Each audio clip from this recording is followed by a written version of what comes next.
Get ready. Start.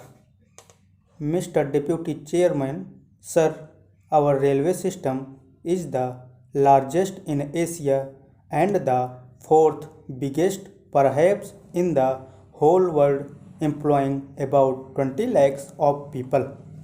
It was rather refreshing to note that for the first time in about 7 years period a balanced budget has been presented. Sir, this is very encouraging, especially when this has been done without increasing the passenger fares. However, it is a matter of some concern that about 70% of the revenues of the railways is spent on establishment expenditure alone, and this aspect has to be looked into very carefully. Sir, it has been stated by the railway minister that the railway administration is now seeing the end of the tunnel. I hope that their seeing the end of the tunnel is not any illusion. They have also said that they are working on all the cylinders, but apparently talking in technical terms in appears that the cylinders still back the compression. Otherwise, the performance should have been much better. Sir, there is another important thing to which I would like to invite the attention of the Honorable Railway Minister, and that is the Railway Board. It is very familiar and popular topic of criticism in both the houses of parliament. Well, sir, it is high time that the minister and the government had a second look at it and took a view on whether the railway board has served its utility or still it is required to serve the railways and the country. Sir, this utility has to be established and only then the railway board is to be allowed to continue. Otherwise, we will have to agree that it is only a white elephant.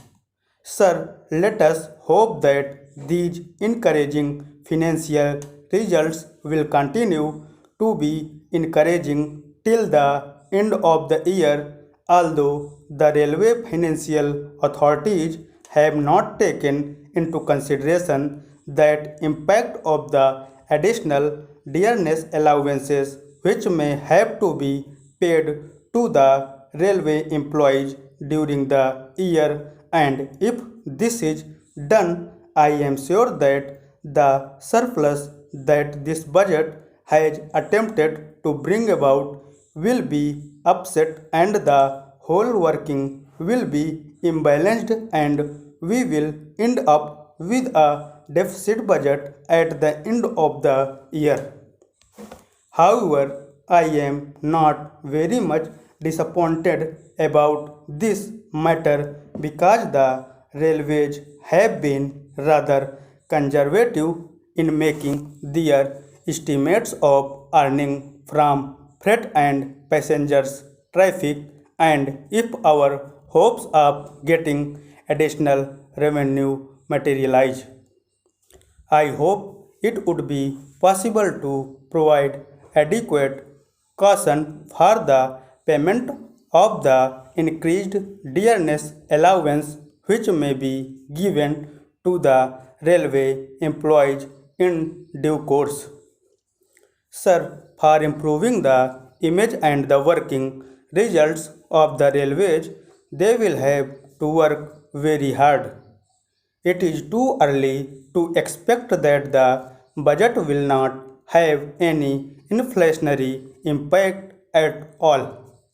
The gap between the revenue and the expenditure for the year 2004 and 5 is of the order of rupees 144 crores, and this is a very big gap, and I hope that this sort of performance will not be repeated during this year.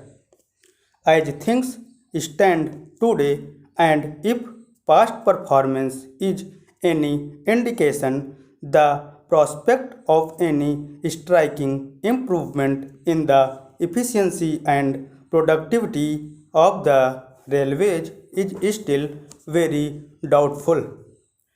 Let us hope that this doubt will not materialize. For instance, in the year 1995-96, the railways carried 200 million tons of goods traffic, but in the year 2005-6, it is estimated that only about 190 million tons of freight traffic will be carried. As against this decline in the amount of traffic carried, the employees increased from about 14 lakhs to 20 lakhs during this period, with the wage bill rising from rupees 350 crores to rupees 600 crores. Besides enormous investments in modernizing the equipment, acquiring new assets, etc. Then, sir, the other phenomenon which I fail to understand is the employment opportunity for the minorities in the railways.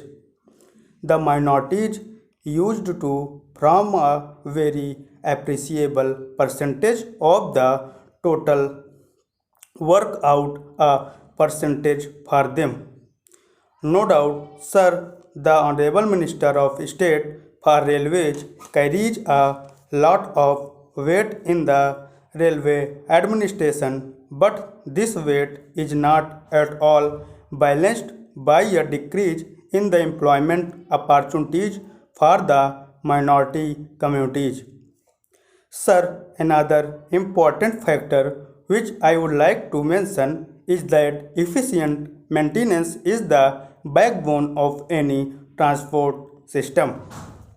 It appears, however, that railway workshops have completely stopped doing any scheduled maintenance work for the last 2 years, and this has resulted in deplorable condition of coaches and wagons. In many cases, even the undercarriage maintenance is substandard. Stop.